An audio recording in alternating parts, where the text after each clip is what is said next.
Seguro, dal Friuli Venezia Giulia, Cristian Romanini.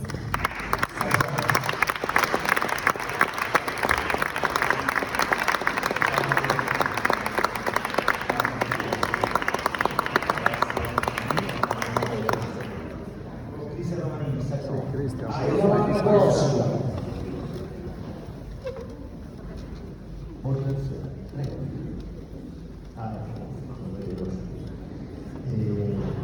opera raffinata e puntuale, costruita con eleganza in una serie di haiku, quelli di Romanini, nato in Svizzera nel 77 da genitori friulani, temporaneamente emigrati dopo il sisma del 1976, questo terremoto del Friuli.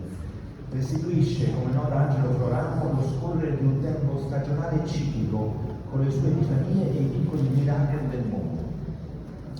La meraviglia delle cose minime, una tela di ragno, il profumo delle castagne, i gelsi a pugno, in un paesaggio invernale, diventa così poesia visiva e quasi estatica, fatta di acquerelli persi, di ritualità e di una dolce, peregrinante interiorità.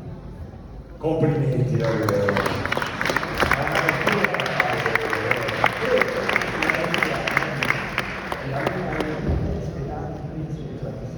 Vabbè, perfetto. Soy onore contento e onorato di essere qui, mi perdonerei se mi ingropperai perché le emozioni è tante. Sono molto onorato di essere qui con voi e molto grato, mi perdonerete se inciamperò perché sono molto emozionato. Io sono figlio del terremoto del 1976, io nasco l'anno dopo e appunto ero in Svizzera nella pancia di mia mamma, diciamo così, temporaneamente migrata per motivi di sisma.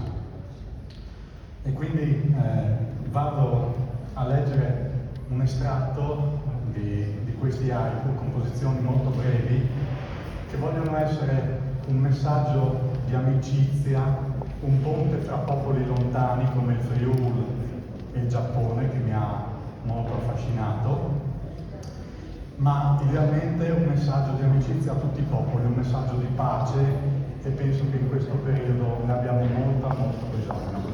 Sì. Le lune eri, spietate prinsorelli, alle grecherie.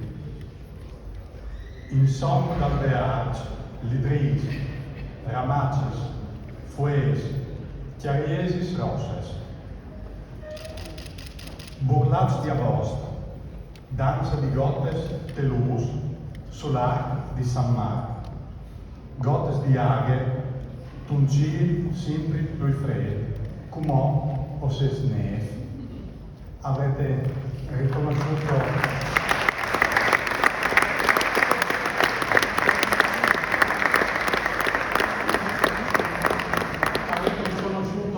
il tigo, l'elemento fondante della singola poesia, che è un richiamo alla stagione, da cui il titolo Stagions, haiku par Furlan, una parola haiku che ho scoperto grazie a un altro libro in lingua friulana, un altro autore friulano che scriveva haiku Furlans, poesie dei Maghrebi. E se mi permettete, la giuria ha già avuto il libro, io per ringraziare per le grandi e importanti parole che hanno detto i nostri due santui, i testimonial delle lingue locali, consegnerei una copia del mio libro a Adriana Volpe e a Beppe Convertini, una piccola dedica, e ringraziando sia il mio editore Campanotto, editore poesia, Angelo Floramo, il professore che mi ha incoraggiato a cercarmi l'editore, e ovviamente il Far East Film Festival di Udine, il più grande evento cinematografico europeo dedicato all'Asia, che mi ha onorato presentando la prima volta il libro all'interno del calendario di quest'anno, dell'edizione appena passata. E chiudo con un ultimo grazie, perché il prossimo anno saranno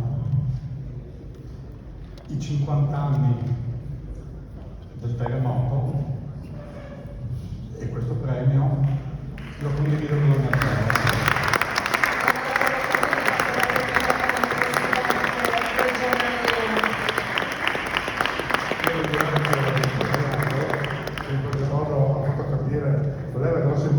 speranza che il 2026, prossimo anno, lui ha testimoniato che è un figlio del terremoto. Il prossimo anno in Friuli Venezia Giulia ci sono la ricorrenza dei 50 anni di questo grosso evento, anzi grande tragedia.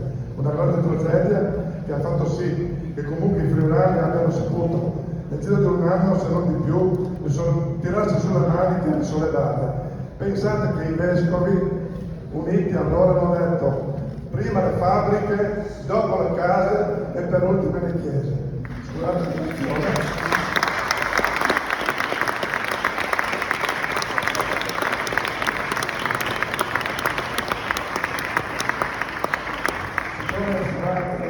Assolutamente importante, anche il Giro d'Italia in qualche modo avrà due tappe speciali in Friuli Venezia Giulia, quindi capite l'importanza che viene data a questa ricorrenza, anche se è una ricorrenza che ricorda comunque una tragedia.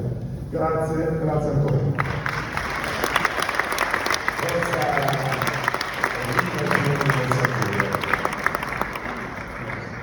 Allora, per chiudere con una battuta, questo libro ha le istruzioni per l'uso.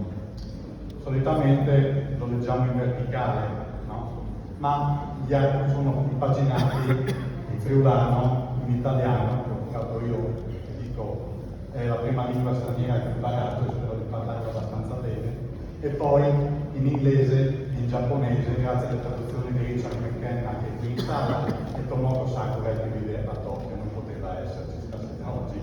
E quindi dicevo, le istruzioni per leggere questo libro al meglio non è tenere il libro verticalmente, ma chi avrebbe un cuore di acquistarlo e leggerlo, io consiglio di leggerlo in orizzontale, in modo che tutte le lingue siano sullo stesso piano.